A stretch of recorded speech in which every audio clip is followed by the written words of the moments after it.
just hold me tight. No words are needed.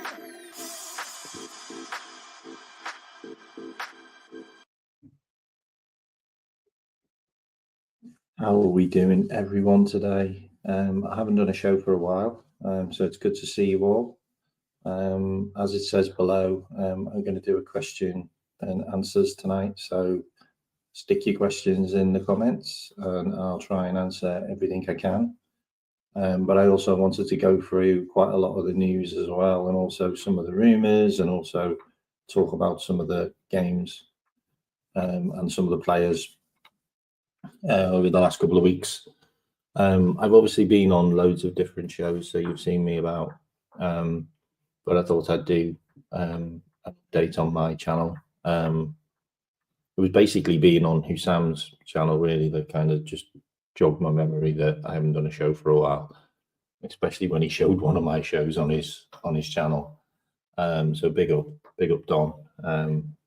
Hope you're well, mate, and we'll catch up soon, probably tomorrow. So I wanted to go through a couple of things. Obviously, I wanted to talk a little bit about the game yesterday, because that's obviously what's recently happened. And I know there was a lot of people losing their minds over this. I'm not really sure why, to be honest, when it was a totally irrelevant game, where we actually fielded a load of reserve players, rested 12 players, 12 first team players we rested for this game. Not 11, 12. Which is the reason why we were a bit weak. But I've got to be honest, like, to go to PSV, who haven't lost a game at home in 55 games, 55 home games they've gone unbeaten, and they only got beat on penalties by Feyenoord. It's quite unbelievable. It really is. Like, to put up a fight like that, where we were a goal up at one stage and then we took the lead again. And to be honest, they didn't really have much of the game where they had many shots. And the refereeing was absolutely atrocious in that game. Absolutely atrocious. I mean, I don't think it was LK. They were missing three key players that were injured, but they would have played if they were fit. Remember, PSV wanted to get a result as well, but to go to PSV Stadium and, with Andy Robertson as your centre-back, which is quite frightening, because Andy Robertson as a left-back is quite frightening right now.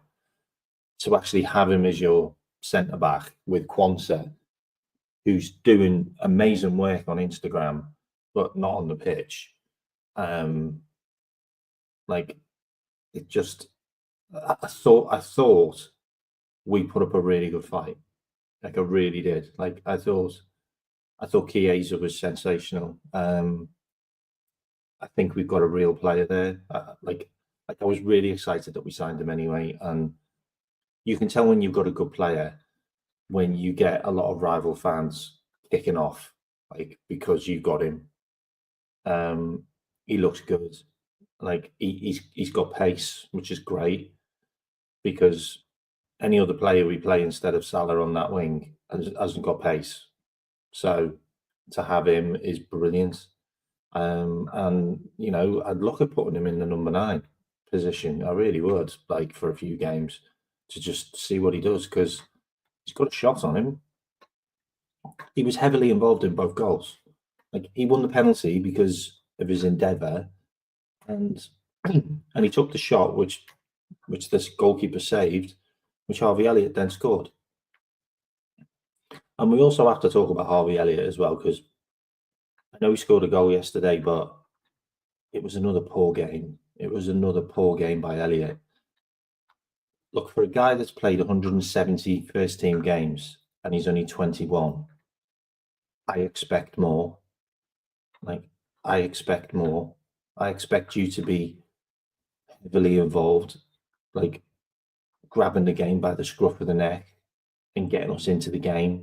Like I know you scored a goal, but it was like anybody could have scored that goal that was stood there. Obviously Nunes wouldn't have because he would have been offside. But for me, like you have to be doing more in that game. And when we went 3-2 down, you disappeared. Like you disappeared, and I expect more. And I'm sure Slot expects more. I really do think he expects more. Yeah, could we do any worse, Mike? Like, could we do any worse than with playing Chiesa there? Because at the moment we've got a guy that scored 4 Premier League goals, 6 goals in total. He played pretty much every game. Like I'm thinking we couldn't do any worse than maybe trying him. Jayden Dan's looked a bit raw. Like Jayden Dan's looked like a guy that was just starting his first ever competitive match in a Liverpool shirt. I don't think it was. I genuinely don't think it was a stinking performance. I don't know what game you were watching. I don't know what game you were watching, but it was 3-2 at half time. That wasn't stinky. That was a lot of goals. There was plenty of chances. We were in the game all the way to the end. Like, we were genuine in the game right to the end. Like Quansah missed 2 point blank headers, like that he should have got on target on their goal.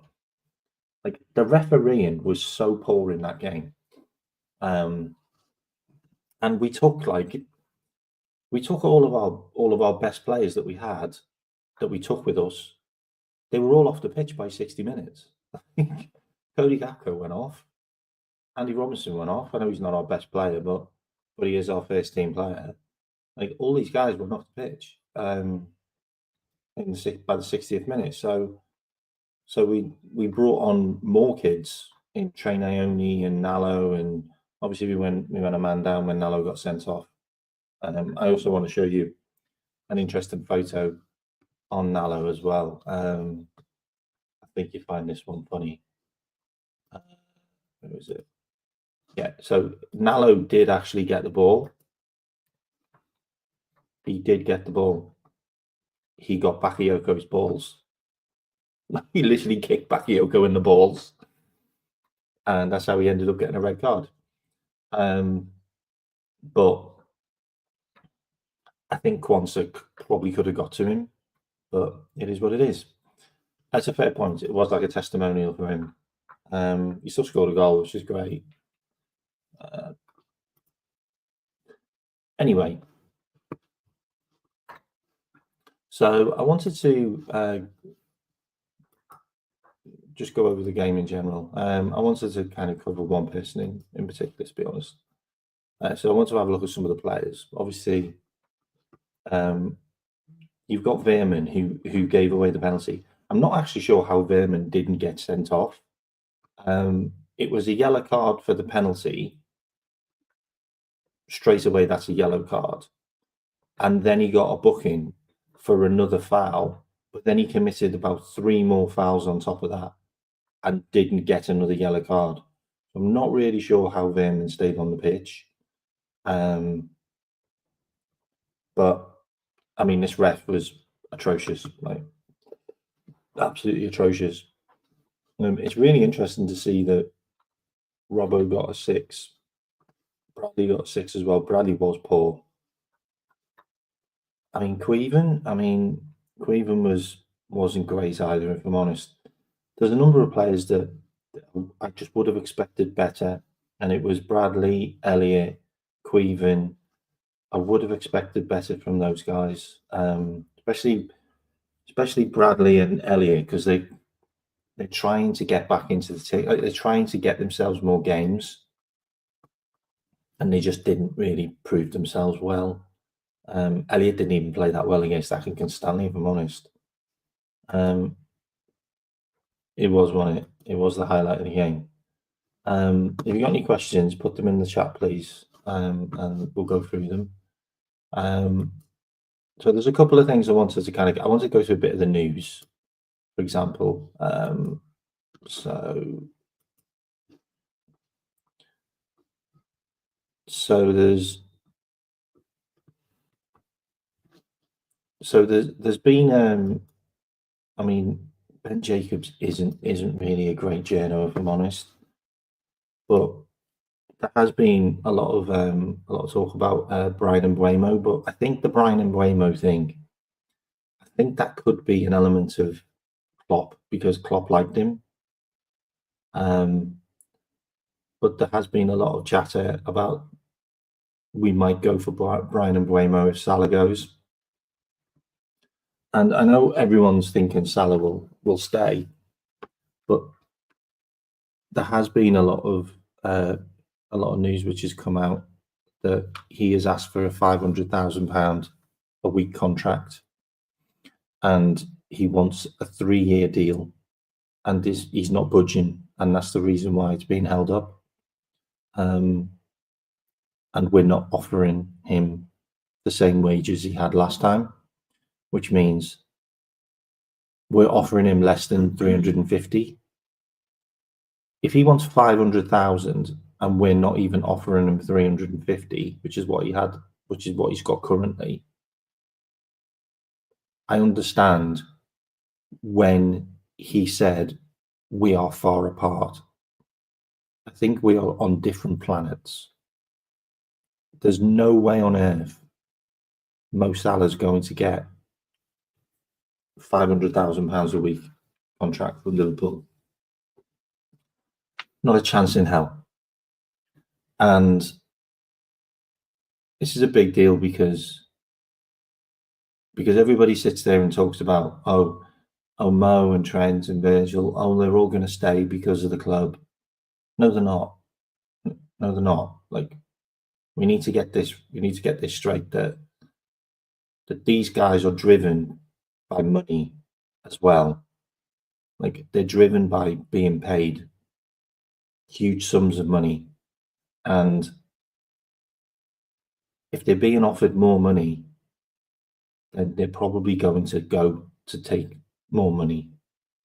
Like, Mo's 32, Virgil's 33, Trent's 26.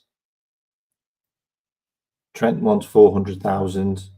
He's not going to get 400,000 at Liverpool. I don't think any right back's going to get 400,000. I mean, Joshua Kimmich doesn't get 400,000. He gets like 280, I think, which is a lot of money for a right back. I think he's probably the highest paid right back in the world. I mean, Kyle Walker might be on the same or more, but Trent isn't going to get that. So he'll leave Liverpool. It's just a fact. Like, you're not going to get that money, so you're going to go. And then you got Virgil. If Virgil wants more money, he's not going to get more money at Liverpool because we're going to probably offer the same, or we're going to try and reduce his wages because he's 33. And we'll probably offer him a 2-year contract or a 1-year contract. If he doesn't accept it, then he will go. And Mo will go as well, because if Mo wants 500 grand, which is what he can get in PSG or he can get in Saudi Arabia, then that's what he's going to go and get, because he's not going to get it at Liverpool, because it's already come out that we've already had an increase in the wages and we're looking to reduce the wage bill again, because the wage bill went up by 30 million. So it needs to be decreased again. So we're probably going to do that. And that's probably going to happen with maybe those 3 contracts. And if you're looking at the likes of Ibrahim Konate getting a new deal, you're looking at Curtis Jones getting a new deal, you're looking at the likes of maybe Alexis McAllister getting a new deal soon. These guys are going to demand more money, and rightly so, because Curtis Jones is on 20 grand, 30 grand, I think. And then you've got Konate who's on 70. He's going to command more money. So this money's got to come from somewhere. So I feel like we're not going to get anywhere with those contracts. I don't feel we're getting anywhere with those new contracts because those 3 guys want more money and we won't give them more money. So they'll either have to compromise or they leave. and we just have to live with it. We just have to live with it. Like, it is what it is. Like, you know, and we also have to sit here and realise that, look, these guys aren't loyal. They're not loyal. Like we seem to think this loyalty thing is gonna keep them. No, it's not. Like, if they're getting offered huge sums of money to go abroad and play for a couple of years, they're probably going to take it. They're probably going to take it because Mo isn't going to take a pay cut, and Virgil's not going to take a pay cut. And Trent looks like he wants double what he's on now, and it's just not going to happen. So that's my stand on it, really. Like, I genuinely thought I thought it would get done. I thought we'd sorted this out a while ago, but it does look like all three are probably going to leave, which is insane. But life goes on, and Slot's even said that they're planning for the future. Like, they're already looking at future transfers, which are going to keep us competing for the next couple of years. And that's the telling thing that he said, is to keep us competing, which means that those three might go and we might get three more to replace them. And this is some of the stuff that I wanted to cover as well. If you haven't hit the like, subscribe, please do. Just a bit more news. Obviously, Stefan Bajcetic has gone to Las Palmas, so he's now in a relegation battle, which is going to be weird. But he's now left Salzburg. I feel a bit sorry for Stefan, because I also feel a bit sorry for Bobby Clark as well, because if you think about it, RB Salzburg are all about creating talent. They're all about building their youth team players into first team players to then sell them to big clubs and to make huge amounts of profit. Because if you look at Salzburg, just for a couple of players, you've got Salah, you've got Mane, you've got Naby Keita, you've got Erling Haaland, you've got Dominic Szoboszlai, you've got Sesko. The list goes on, Minamino. The list goes on and on and on of players that have come through the Salzburg ranks, through Liefering, which is their feeder team, and then they build them into superstars, and then they sell them to make huge amounts of profit. How does that work when you're signing kids from abroad? Like, you're signing Bobby Clark, who's a 19-year-old from Liverpool, and Stefan Bajcetic, who's a 19-year-old from Liverpool, when you have your own players in your youth team, which you should be bringing through to then improve, to then sell on. So you're already buying from the continent anyway at a huge cost. Like, Bobby Clark was like 8.5 million. That's a huge amount of money that they spent. It was always going to fail. It was always going to fail. And unfortunately, Bobby Clark's now kind of frozen out, and he's looked at like an outcast. And it looked like he was just signed because Pep and Linders liked him. And same with Stefan Bajcetic. Like, as soon as the new guy came in, those two players just got lumped out of the team. And it's unfortunate, because it was all down to Linders. And for me, Linders is just, he absolutely ruined Liverpool for the last few years. Like, absolutely ruined Liverpool for the last few years. He turned me against Trent, which is just horrible. But he just turned Trent into this lazy player that just didn't care about defending anymore. That's all down to Linders. Like, all down to Linders. Made Salah look like a linesman for a year. Like, all down to Linders. But yeah. But he's gone anyway to Las Palmas. See if he can get some form back, play some games, and then potentially comes back to Liverpool, and then we'll probably sell him, because I don't think he's got a future at Liverpool. Another nice one, which you might not have known about, Cody's in the Player of the Month awards. Been absolutely sensational this season. Interesting to see Foden in there. I'm not sure anyone else apart from Calvert will get that, if I'm honest. Calvert's been on crazy form, so I think he will probably win that, or maybe Isak, but Isak won the last one. I'm also a big fan of Mateta as well. I think he'd be a good signing, Mateta. I also wanted to cover. Well, yeah, I just wanted to mention this as well. That Cody's got 20 GA this season, 15 goals and 5 assists. He's almost got his entire GA that he got last season already, with still plenty of games to play. So good on him. It's really interesting that that you play a player in the right position who's naturally a good left winger, and has been for a number of years. He's got like 150 games for PSV with 56 goals and 50 assists on the left wing. And you play him as left winger, and guess what? He's good. He scores goals. He gets you assists. It's weird, that, isn't it? It's weird that you play players in the right position and they actually look like they're good. Odd. It's really odd. Like, I'm not sure why our previous manager didn't do that for a number of years. No idea.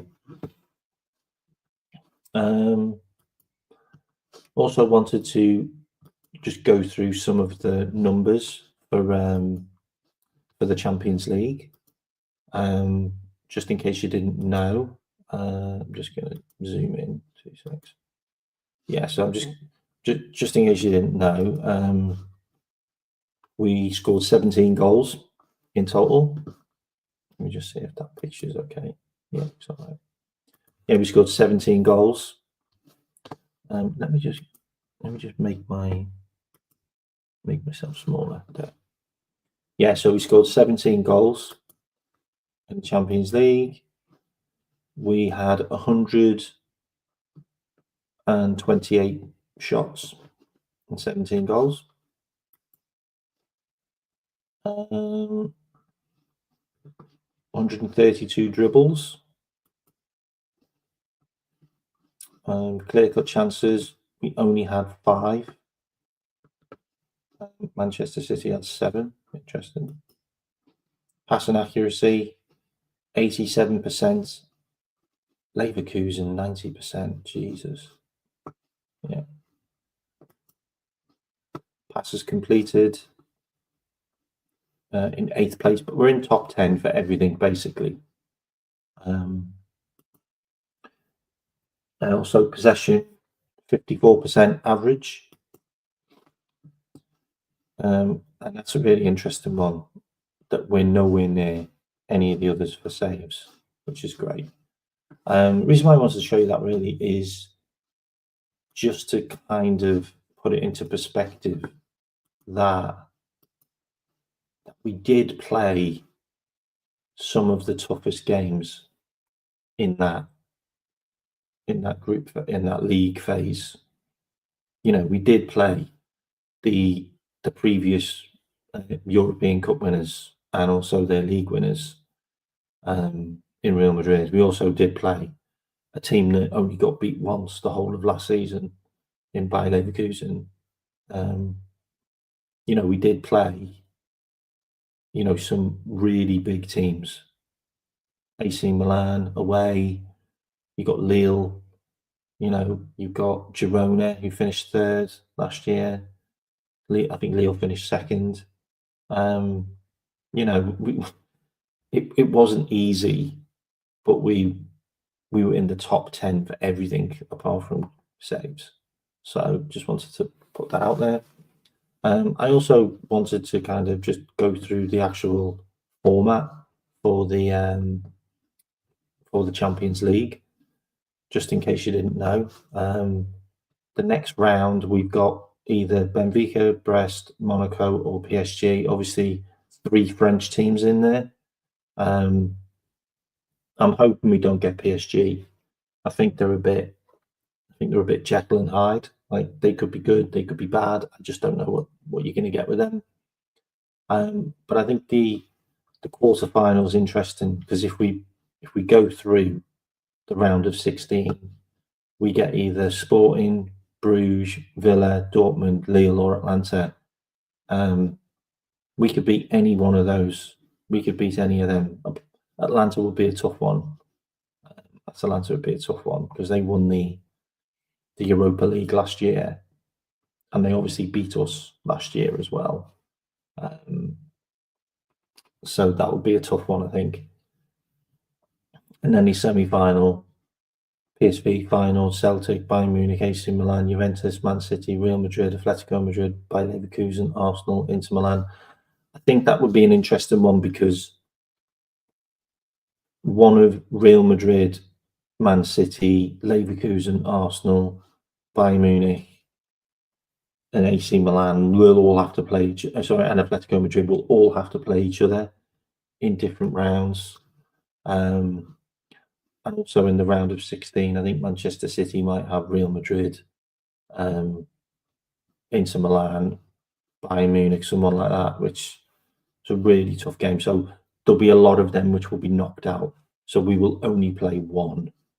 And yeah, I don't know who that could be really.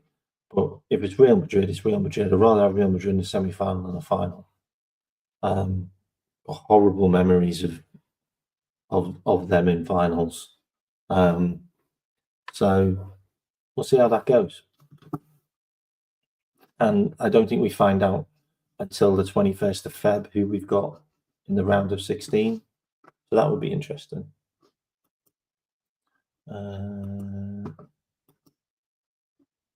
We covered that. Already covered that.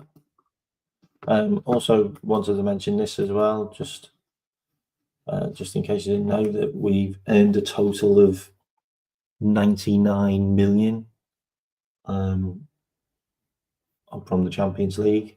Not that we're going to spend any of that, but I wanted to mention it, that we've made a lot of money. There's also a potential 59 million left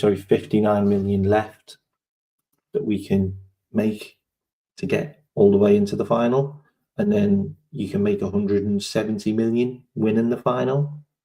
So there's a lot of money to be made, which is obviously why we like being in the Champions League.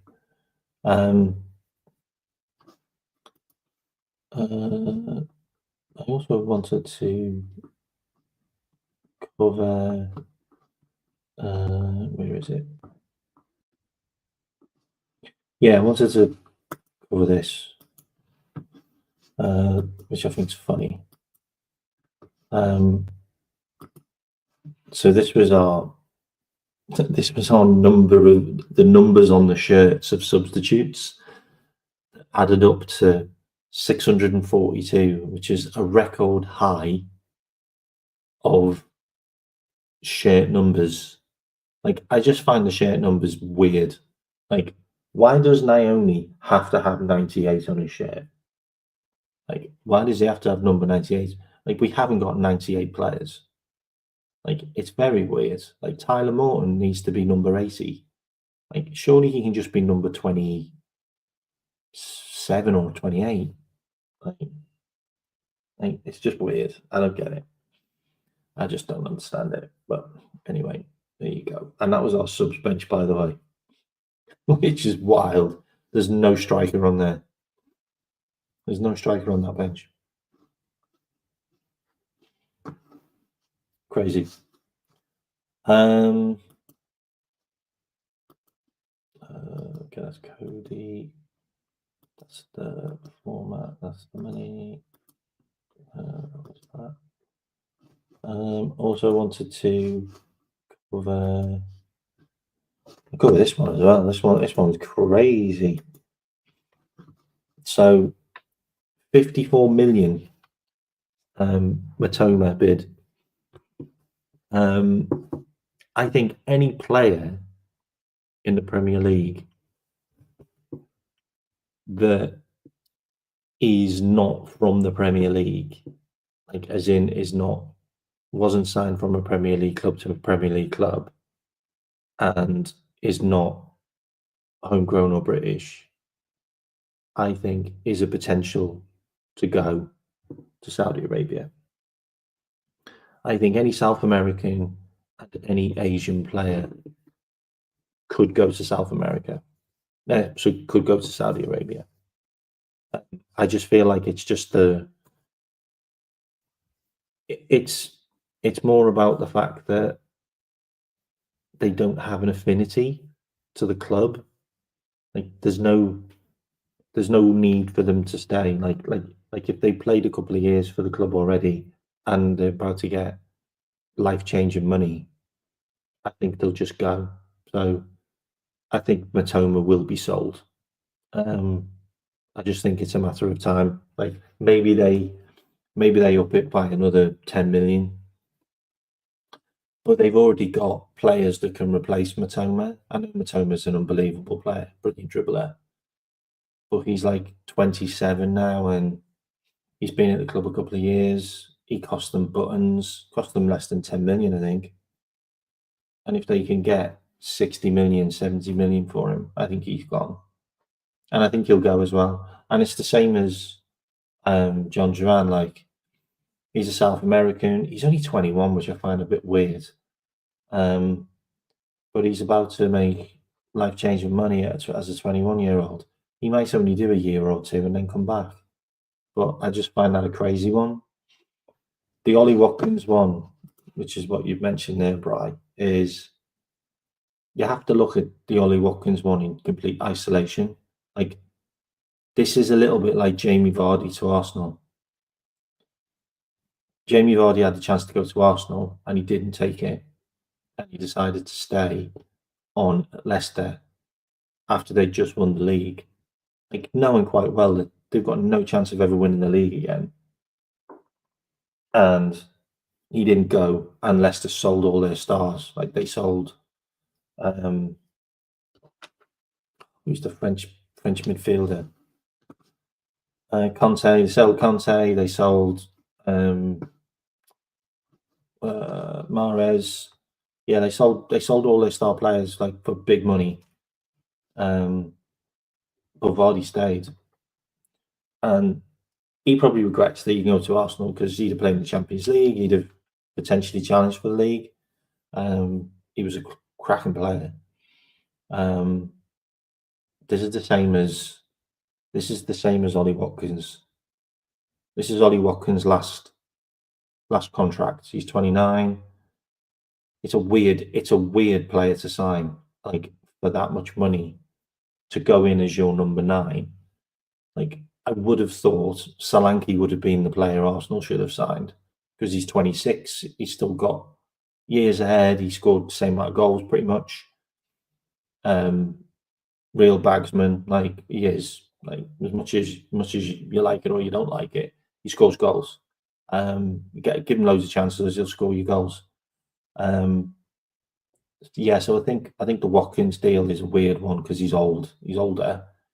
They did that with the guy they got from Brighton, Trossard. You know, he was an older guy, but he performed. He scored big goals, which got them right up there with Manchester City. So if he goes there, I'd be worried that he has a hot streak and puts Arsenal right back in it with us. It's a weird one though, but it will cost a lot of money. To take 2 of their main strikers out of the club in the middle of a season is wild. It's wild to sell. It's wild to sell your first choice striker and then your second choice striker. I think that's just a crazy thing to do. But if they get like 150 million for them, I mean, it's great business, isn't it? Ollie Watkins cost like 10, 15 million.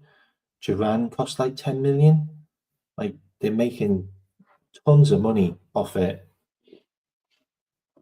And like I said on a couple of channels, like give us that money for Nunes, and throw some money at us for Nunes, and maybe we'll give you Nunes in January. If the money's right, maybe Villa can take Nunes off us. But I'm pretty sure, well, they've got Monkey, haven't they, as the director of football at Villa now. Pretty sure they'd have someone else lined up.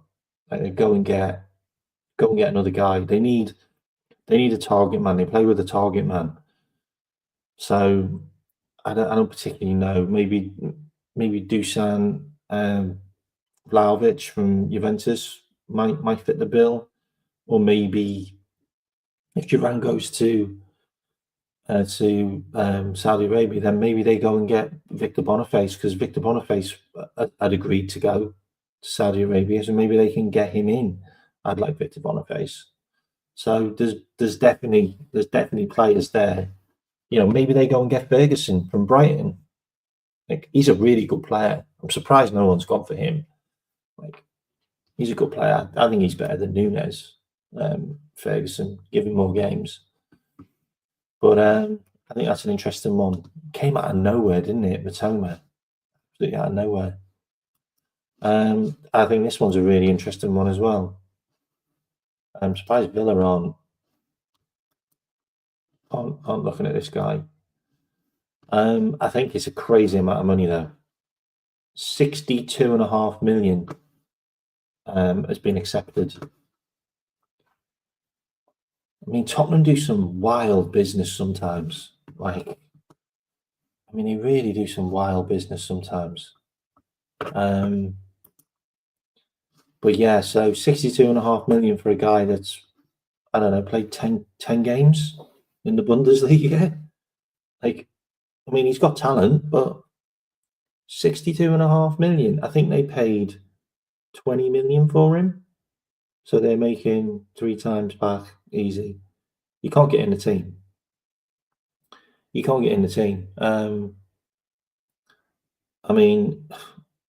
wants to leave. He obviously wants to play football, but that's just wild. Like Manchester United, Tottenham, and Arsenal are all looking at him. But Tottenham have had £62 million bid accepted. They've literally just spent 50 million on Solanke. Now they're going to spend 60 million on this guy. I think it's crazy. He's totally unproven. He's done absolutely nothing, yet. And you're spending that much money. I'd be concerned if Liverpool went and threw 60 million at a kid that's done nothing. I really would. At least if you're going for Ferguson, he scored, I don't know, 15 goals in the Premier League in 2 years. At least he scored in the Premier League. He's only 20, I think, Ferguson as well. He'd link up quite well with Bradley, wouldn't he? They're both Irish. But that's a crazy one, 62 million. I think this one's really interesting as well, because that seems like a move that makes sense. Rodrigo to Al Hilal to replace Neymar. I'd be happy with that, because that means they're not looking at Salah. But that would be a huge deal, 140 million to get him. Did you know that they spent 90 million to get Neymar, and he only played 7 games? He only played 7 games, and he cost them 90 million. That's wild. It's crazy. 7 games he played in a shit league. Crazy. What I also wanted to look at is the actual team.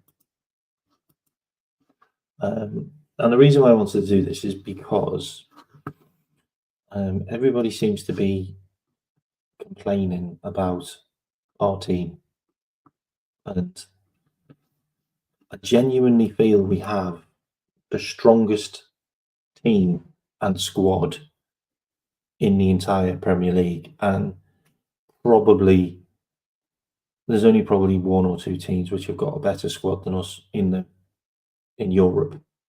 And I want to show you this, like literally, because look at the goalkeepers. Look at the goalkeepers. We've got the best goalkeeper in the world.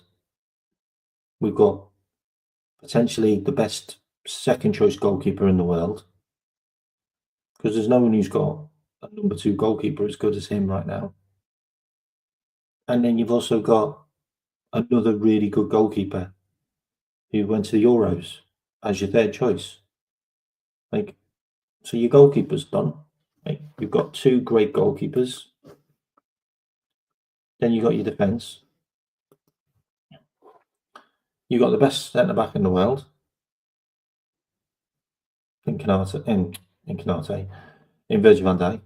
You've got the best second choice centre back in the Premier League, if you ask me. Maybe second or third behind Gabriel. Like, Gabriel's a serious player for me. Like, Canate, potentially the second best defender in the Premier League.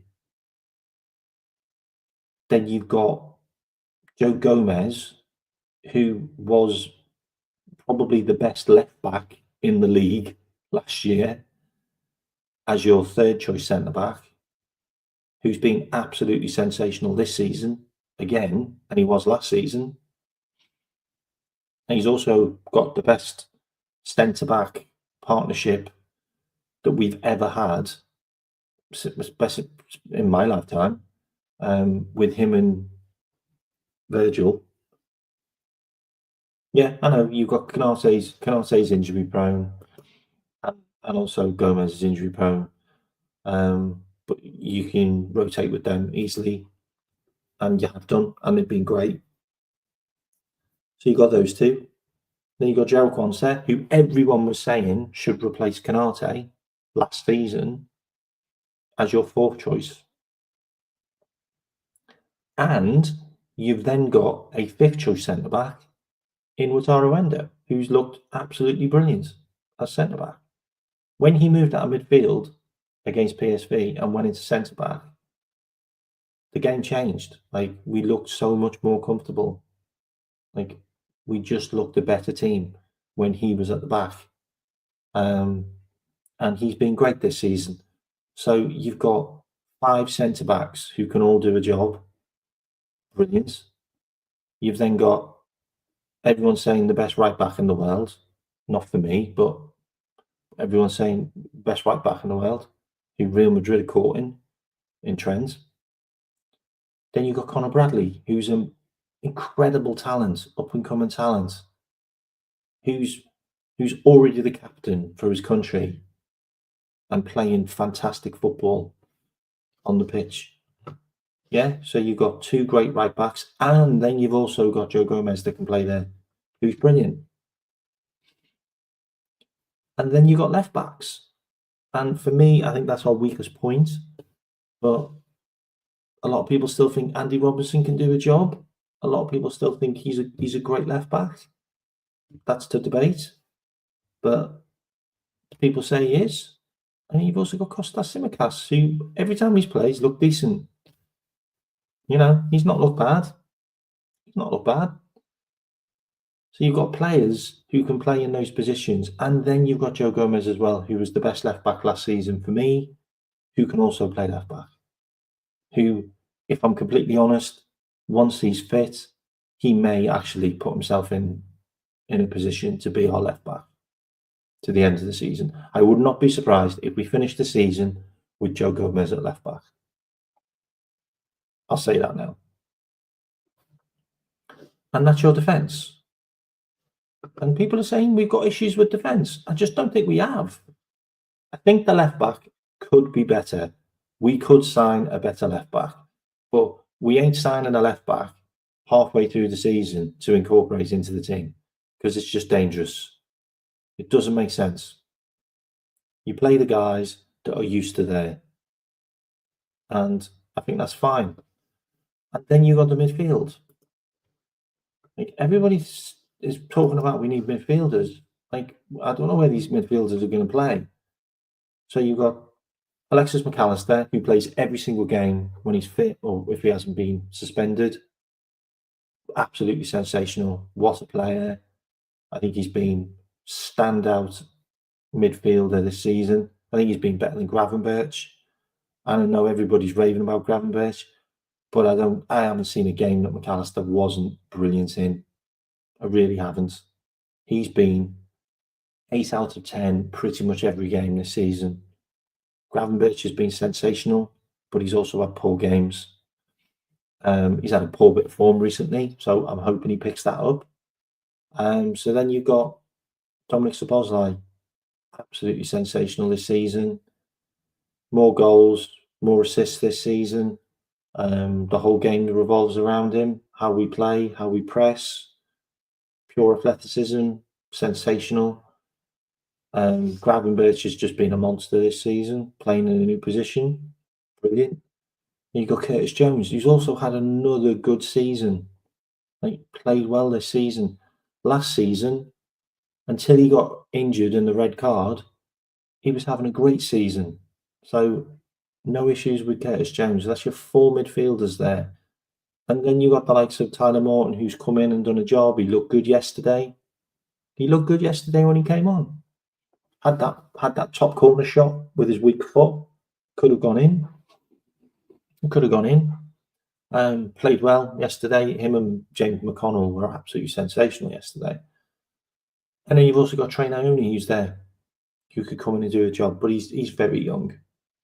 And then you've got Wataru Endo, who the manager trusts more, plays him in more games now. He's now started to come on in games when we need a goal, which is good. I think he can do a great job to the end of the season.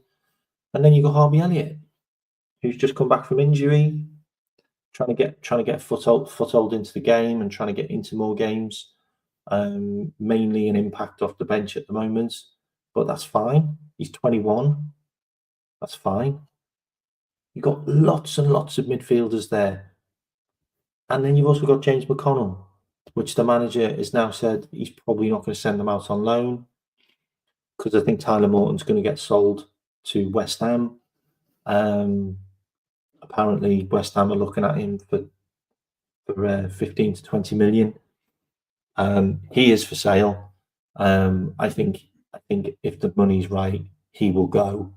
McConnell will probably stay. I haven't seen a game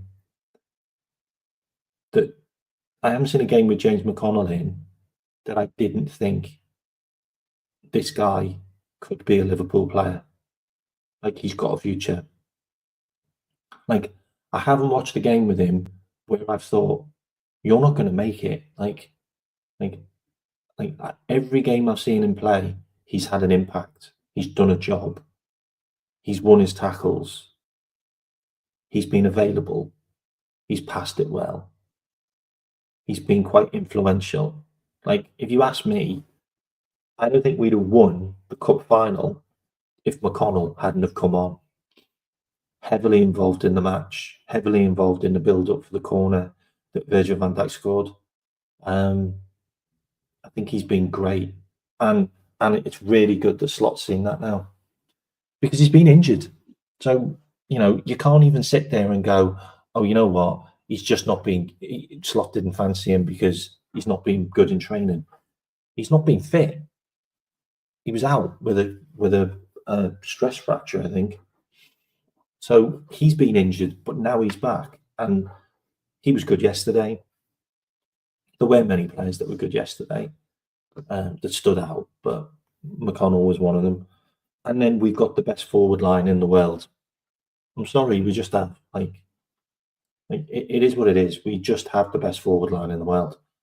We have the best striker in the world right now, in Mo Salah. Cody Gakpo's on fire this season. It looks like the manager's been able to get a tune out of Diaz. He's got more goals. Darwin Núñez is Darwin Núñez. Diogo Jota scored more goals than Darwin Núñez, and Diogo Jota's been injured all season. So just let that one sink in. And then you've got the likes of Federico Chiesa, who I think he's played 4 games and he's got 2 assists and a goal. Like, what more do you expect from him? Like he's literally like a new signing. And I know we hate saying that word, but Federico Chiesa and Wataru Endo and James McConnell are like new signings. They're like new signings. It is like we've gone out and bought a striker because he hasn't played all season, and now he's going to be available to play in the teams. To have Federico Chiesa for the last 6 months of the year with the run-in, and to be able to bring him off the bench and to be able to just throw another guy onto the pitch who's got quality, talent, game changer, can score your winning goals. Every game I've seen Chiesa play, he looks like someone who can heavily influence the game, who could score you a goal, who can get you an assist. Works hard, fast, tricky, an unknown quantity to the Premier League. They don't know how to deal with him. Never played against him. Obviously, some of the Champions League teams will have, but I think that's just a brilliant player to have, and I'm so pleased we've got him and we haven't sent him out on loan. And then you've also got the likes of Jayden Danns. He's going to start playing Jayden Danns a bit more, which is great. I think we've got a very good squad, and I think we need to stop whinging about it because we're top of the league. We've just won the Champions League, the league format. Like, we've literally just won that. Like we're in the quarterfinals of the Carabao Cup. We've got Tottenham at home, who are literally like leaking goals all over the shop. Like, we can easily beat them at Anfield. And then we've got an easy draw against Plymouth away in the FA Cup. Like, we are on the par to get a treble run in. Not a treble, a quadruple run in. We are. Like, we've got a really, really good team. And we've got a game against Bournemouth away. It was a hard game. Bournemouth have got 7 players out. And if we win that game, we are 9 points clear of Arsenal with a game in hand before they take on Manchester City at home. And Manchester City are now starting to look like a team again. And that is not easy. Like, it's not easy knowing that the team above you have just gone another 3 points clear. Yeah. And they've got a game in hand. And now you've got a home game against Manchester City, who are fighting for their lives to stay in the top 4. Like, they're fighting for their lives to stay in the top 4. And that is just a huge advantage. It's a huge advantage. So if we can go there and put on a performance with an entirely rested team, apart from left back, which is a bit weird. I felt that was a bit weird that Robbo played centre back. Like, I really didn't understand that. Like, if I'm completely honest, it should have been a rotation on the left back position, and Endo should have just played centre back. Like, Endo plays centre back, Robbo plays left back for 60 minutes, then swaps over with Simicast, or you just completely rest him and you take James Norris as your second choice left back. It's a bit weird. It felt a bit weird. And they've got loads of pace down the wings, Bournemouth. Like Clauvert and Semenyo, like, And also Taverner. I like Taverner as well. I really think he's a good player. They've got so much pace down the wings, and we're going to have like a Simicast or a Robbo who's half cut, played the game already. All the others are fully rested. I don't know. It's an interesting one. We'll see how that pans out. But if we win that game, 9 points clear with a game in hand, like that is wild. Like that's not easy for Arsenal to be that focused to then go, oh, Man City at home, we have to win this game. We have to win this game to get those points back against Liverpool. And then we've still got Arsenal at home. Like the league could be over by that game. Like if we beat Arsenal at Anfield, we might be getting a guard of honour. Like we might be getting a guard of honour. I don't know what you mean. 9 points, no game in hand. We haven't got Everton. We're not playing Everton. Like we'll have a game in hand, mate, because Arsenal still have to play. Like they haven't played the same amount of games as us. Hang on, let me check. Let me check. Let me check. No, no, I'm right.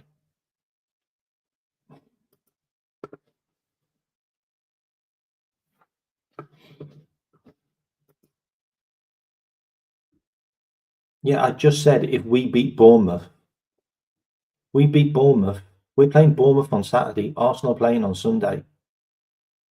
So if we beat Bournemouth, we go 9 points clear with a game in hand because we're 6 points clear now. So we go another 3 points clear. So we'll be on 56 points and they'll be on 47.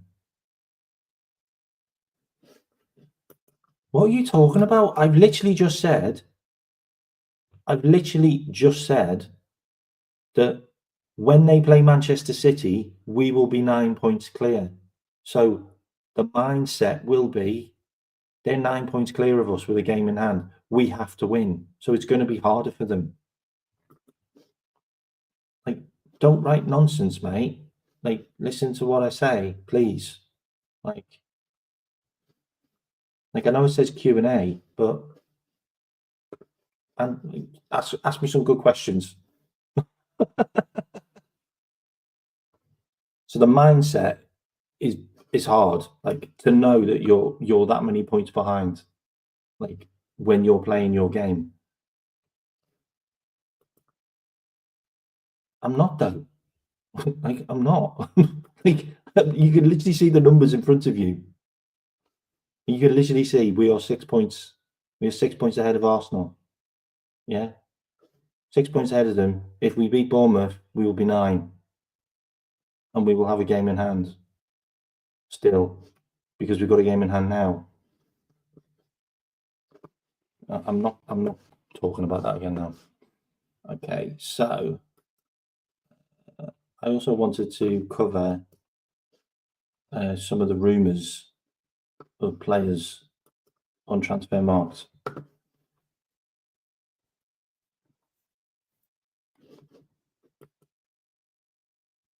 It won't be level because they then play a game. That's what I'm talking about. They play their game. We've still got a game in hand. How have you not understood that? When they play their game, we will have a game in hand still.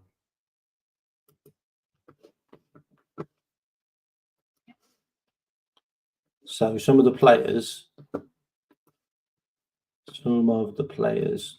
which are linked is Brian Broby, plays for Ajax, potential West Ham. There's rumours that Marcus Rashford is getting looked at by West Ham. as well, which is interesting. Obviously, West Ham are looking for a striker because they offered, I think it was 40 or 50 million for John Duran. I find that really weird that they turned down West Ham's money, but they'll accept the Saudi money, and it's pretty much the same. Like, I find that really weird that he'll go to Saudi Arabia, but he wouldn't go to West Ham. I don't know. Then you've got Ben Chilwell going to Everton. How many like washed up players end up going to Everton?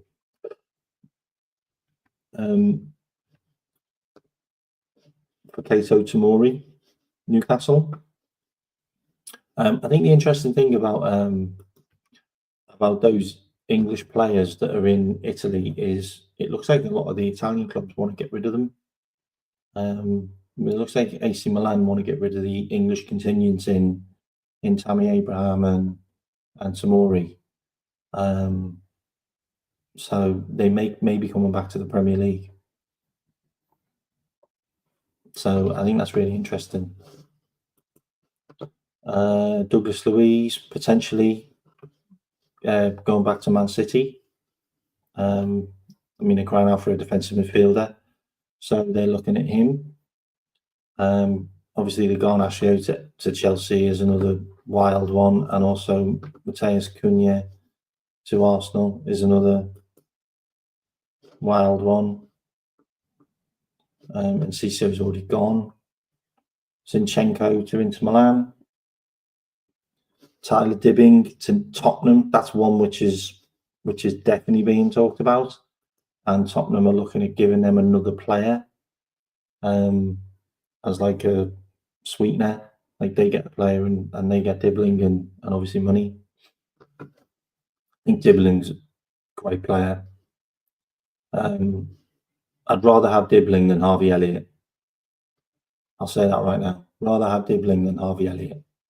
I think Dibbling's got a higher ceiling. I think Dibbling's got more about him. He's younger. He's faster. He's got more strength. He's got more skill. I think he's a great player. I think he's going to be a superstar if he goes to a good club.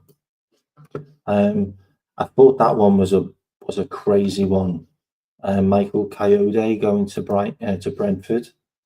I think he's a terrific player. And they only paid like 18 million for him. I think they've got a really good player on their hands there, and he's only like 20 years old as well. I think they got him on loan with an obligation to buy. Emerson Royale coming back. He was garbage at Tottenham.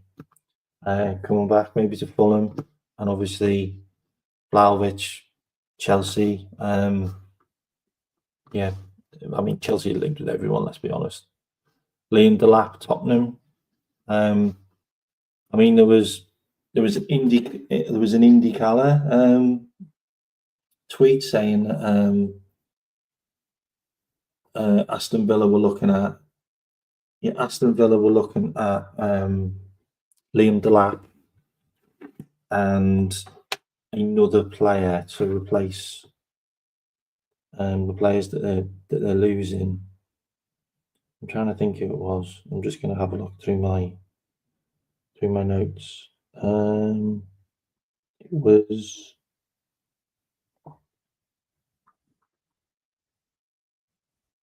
It was Delap. And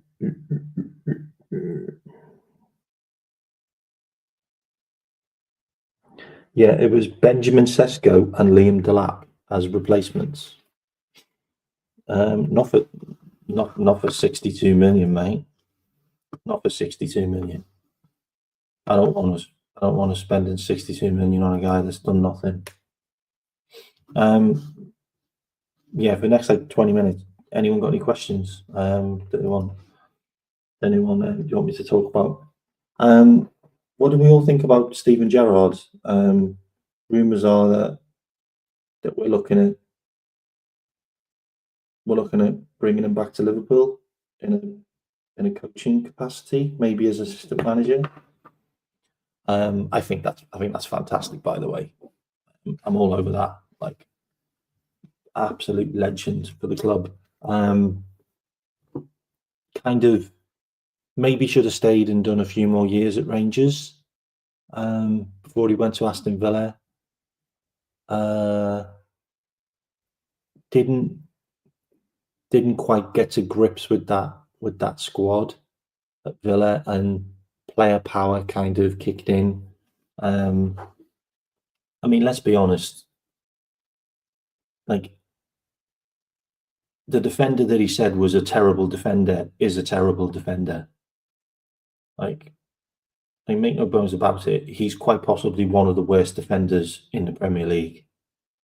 Like, when he kicked Cody Gakpo in the chest, and left stud marks all over him and didn't get a red card.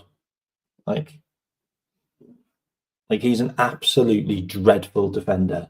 Like, he had some really bad defenders at that club when he went there. So he had a job on his hands, and I know you can turn around and say, "Oh, well, he left, and then Unai Emery came in and turned it all around." I mean, I get that. Like, Unai Emery can turn water into wine. Like, he's a fantastic manager. Thought he was really badly treated at Arsenal. I would have liked Emery at Liverpool. Like, would have took him in a heartbeat. But yeah, I mean, Gerrard, assistant manager. Oh yeah, like Stevie G coming back to Liverpool. Can you imagine him on the touchline? Imagine him on the touchline. The crowds would go wild. Like, we'd have more of an atmosphere in the stands if Steven Gerrard was on the touchline at Liverpool. And we've had an assistant manager. We've had two assistant managers in the past. Like, if we look, Johnny Heitinger, he's a great assistant manager. So far, so good. Arne Slot, fantastic manager. Adding Steven Gerrard to that, who's got so much experience, so much enthusiasm for Liverpool. I just think that's a no-brainer. Like it's an absolute no-brainer. If you could get him in, like, he's never going to be demanding like the money he's on in Saudi Arabia. Like, he's leaving Saudi Arabia because he misses his family, and I think his daughter's getting married or having a baby or something. So he's had enough of Saudi Arabia, and he's been paid like 30 odd million in the last 2 years for being there and the team not being great. Like, he hasn't really done much with that team because he hasn't really got any money to spend. But to come in Liverpool and be the assistant manager. Oh, sorry, yeah, Husloff is Slot's right hand man. You are right. But to come in and be in the coaching team, amazing. Like, amazing. Has he only won 3 in the last 15? Well, it's been crap then. But he's not going to be our manager, so I'm not bothered by that. I do like the looks of him. I thought he looked really good against us. I also wanted to mention that game as well.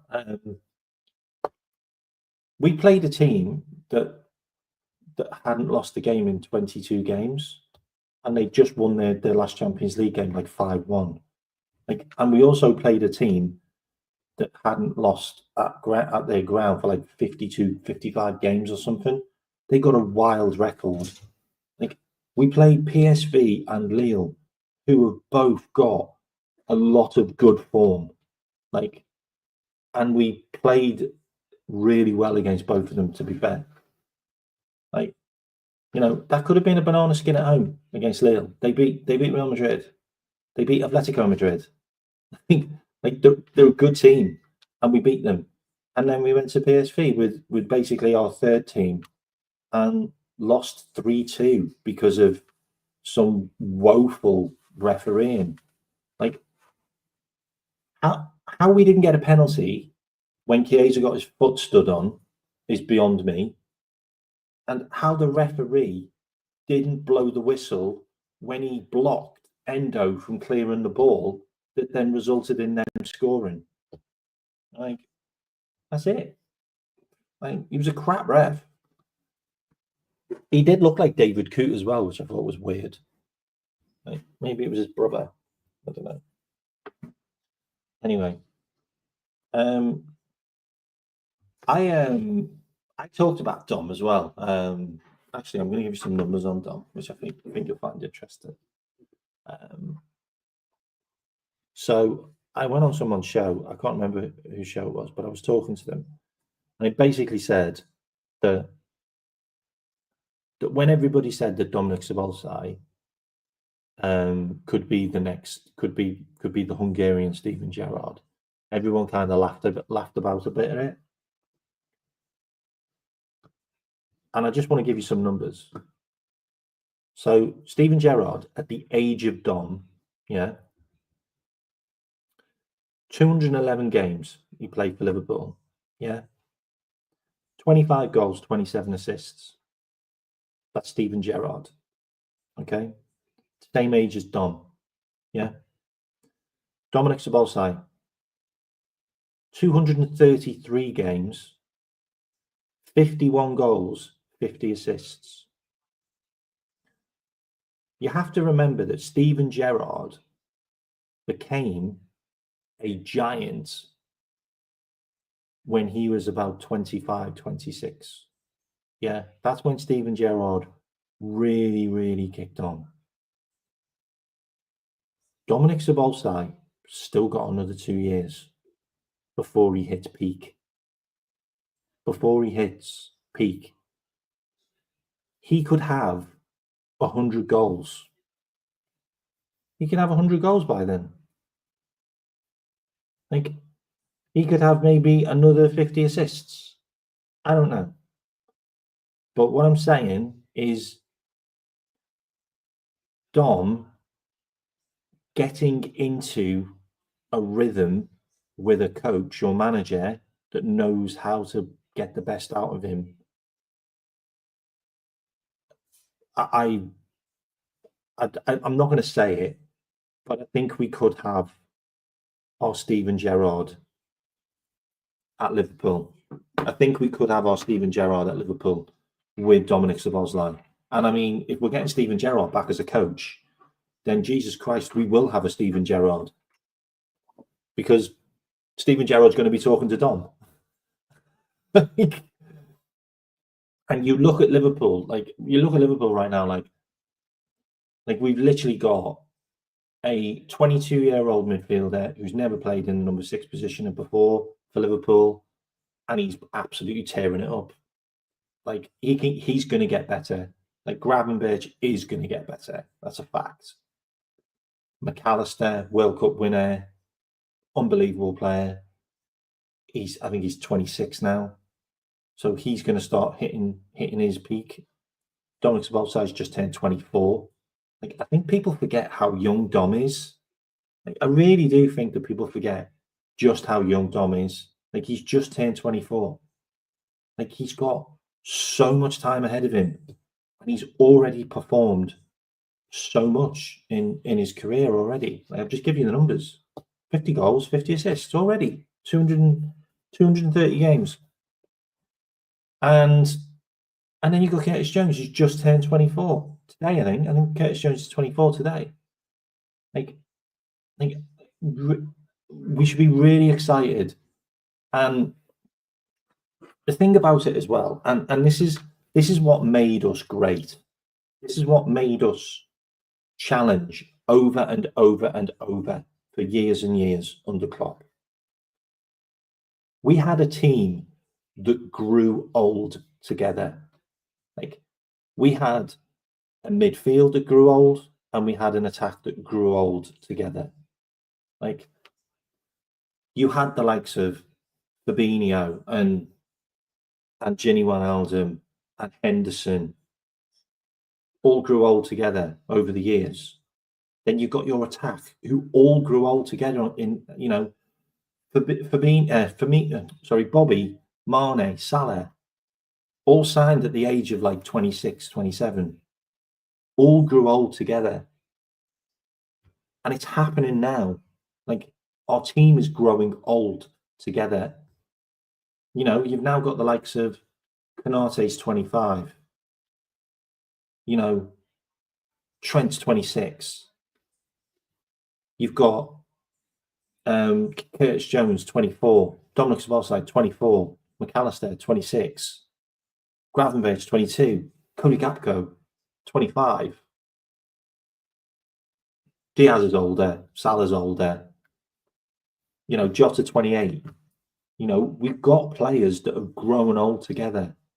So, and that midfield are going to grow old together. They're going to get better. They're going to get much better. And then you've got such a young nucleus, which, you know, Quansah's 21, I think 22. I think he turned 22 yesterday or the day before. Conor Bradley, 21. Joe Gomez is 27, I think. He's still pretty young. And you've got Harvey Elliott, 21.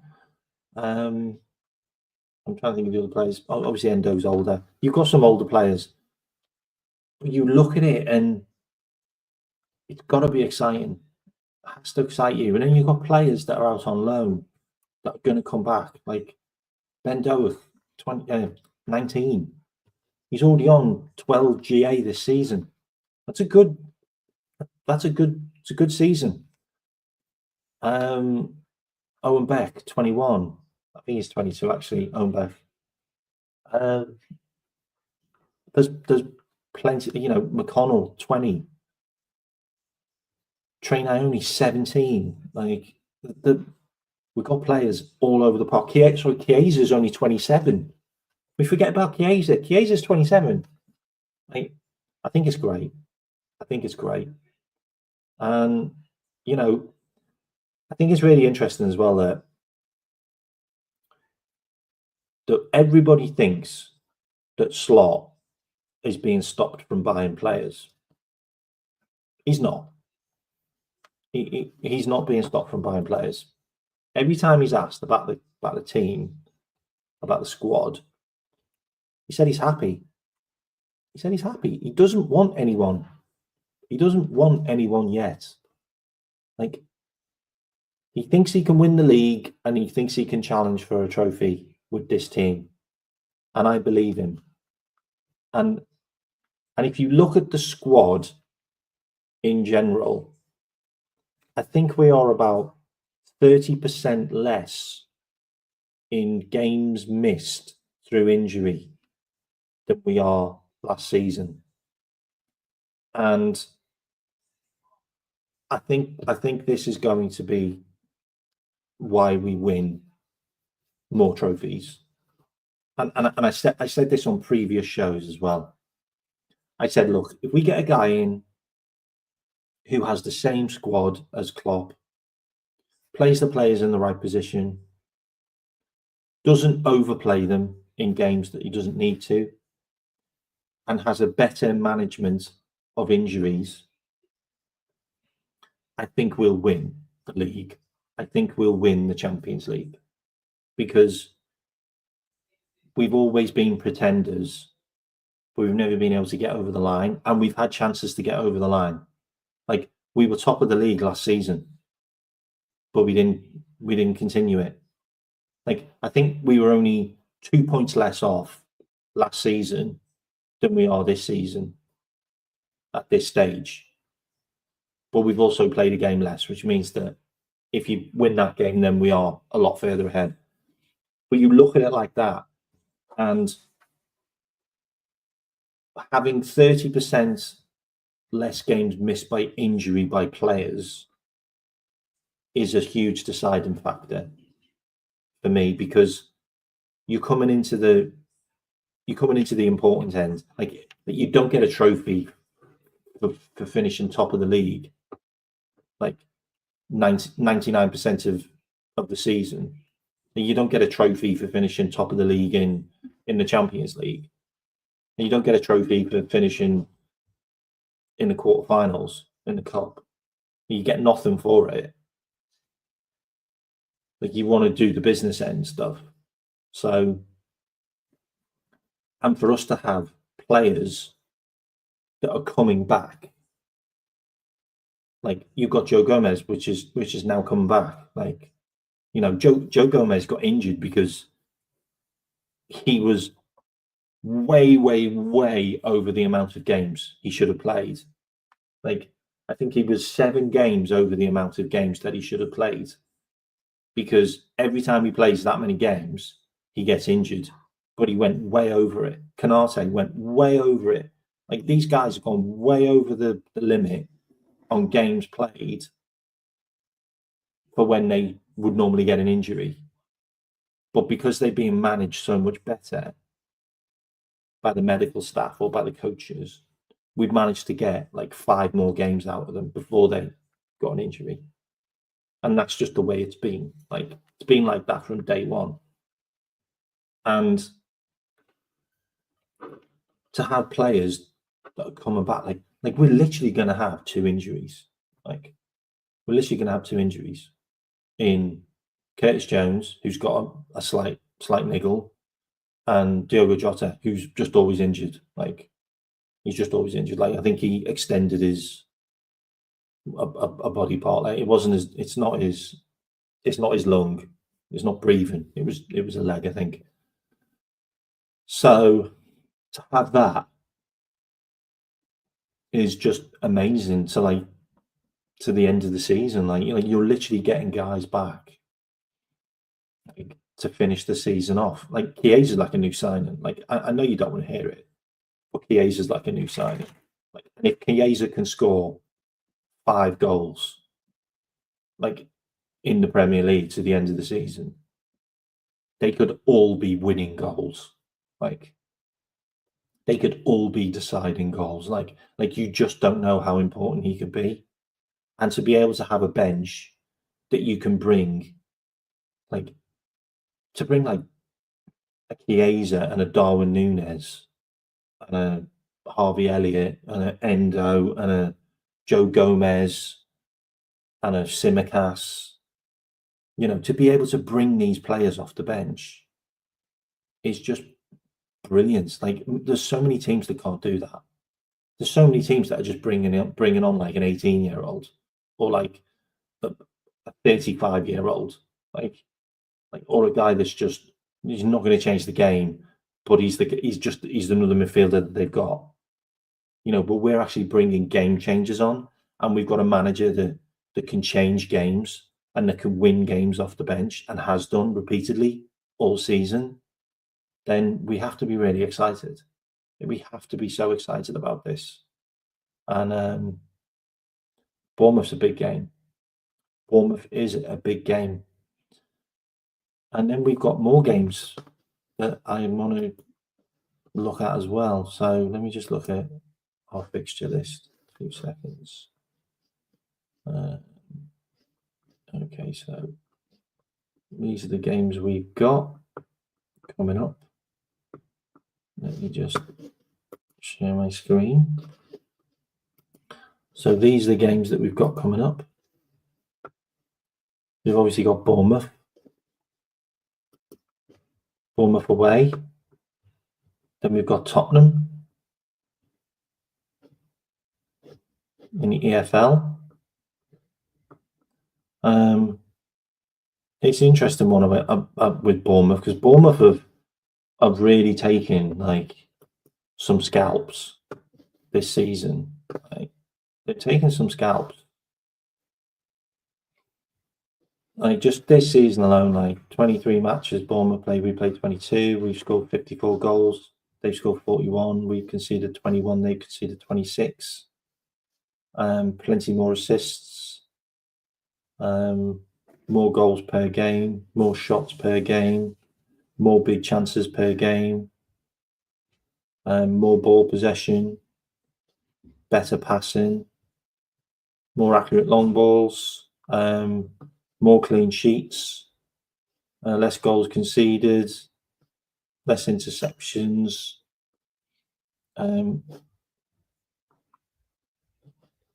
They're better at winning duels. Interesting one. Yeah, I feel like that game. Just look at Cody as well. Cody's numbers have been great this year.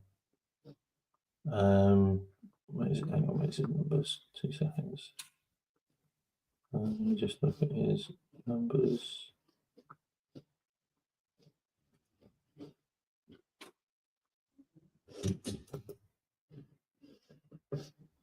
So he's got 37 appearances in the. Hang on, which one is? Oh, there it is. Where's his attacking? So he's got 3 goals in the Prem. Yep, no, 3 goals in the Champions League. What am I saying? Premier League. Here we go. So all fire around here. So he's 22 games played, 14 starts. Can you see my screen? Yeah, cool. 8 goals. So let's just put this into perspective, yeah? He's only started 14 games and he's got 8 goals.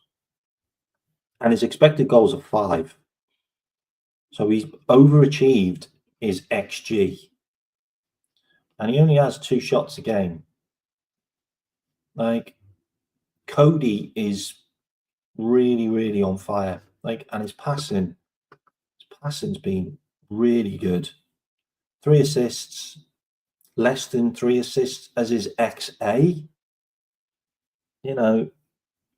29 touches per game, big chances created 6. He's been, to have a guy that you can now kind of throw into the same. You can throw him into the mix as a Salah for you right now. Cody's like a Salah for us right now on the left-hand side. Like, he's doing the same stuff Salah's doing. He's assisting and he's scoring and he's having huge impact in games. I think it's really important that we've got someone else that can take that burden off Salah right now. Last season, we were all happy at this stage. We were, mate. Absolutely. We fell off because we had a massive injury crisis. And we brought too many players back that weren't fit last season. And one of the main culprits was Robbo. Sorry. We brought Robbo back and we fell off a cliff. It's a real statement of intent. Like, we go and win that game on Saturday, Bournemouth, which we've done before, by the way. We've beaten Bournemouth already this season at home. We go and win that game. It's a real intent. Like, I think a lot of teams around. I think it will knock a lot of confidence from the likes of Arsenal and Chelsea and Nottingham Forest. Nottingham Forest got smashed, like, by them, absolutely destroyed by them. So for us to go there, I mean, I don't want a draw, but I would take a draw. Like, I'd take a draw there, but I think we could win. And it's a huge statement of intent to just go there, fit squad, everyone's firing, all well rested, which doesn't normally happen, by the way. Doesn't normally happen. At this stage last season, we'd have played your Europa League games and FA Cup games and all the other nonsense, and we'd have flogged everyone, and everyone would be tired. You'd be going to that Bournemouth game away with only 3 days rest, having a slog against a Champions League team or a Europa League team. And, it could have been the Atalanta game where we lost, and then you're going to Bournemouth and you have to get a win to put those points on the board. We've got an entire team that's rested. Like, it's a big deal. It's a big deal. And it's been managed impeccably by Slot, who has just been absolutely sensational. Absolutely sensational. Like, he did an interview before the Champions League game and he still talked about the loss against Forest. He said, "Oh, I've lost 1 game. Oh, actually, I've lost 2, but Yeah, but that game's not really a loss yet because we've still got a second leg.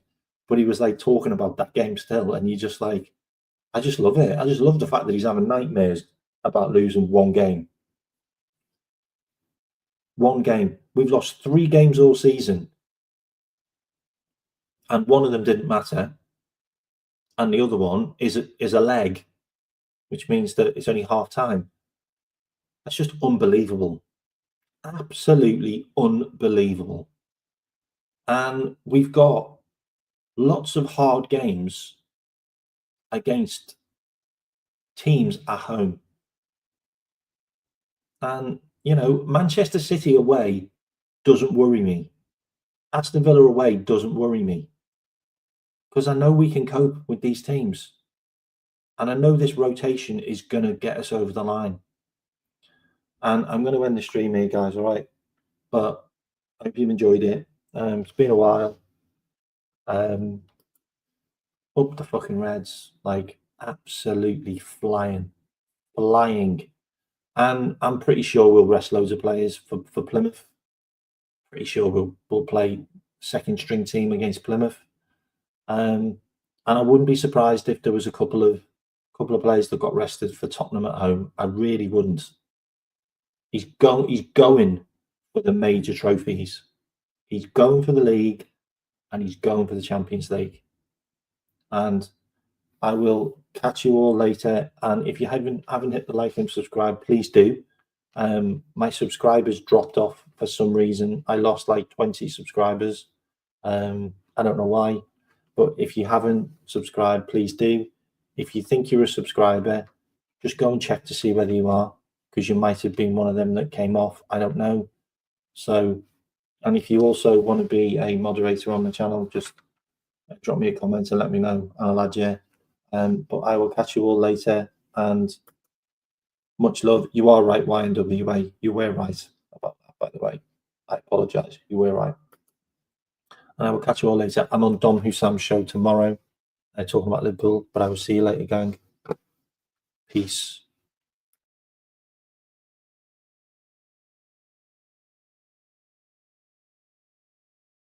No one knows me like you. Love the way you do.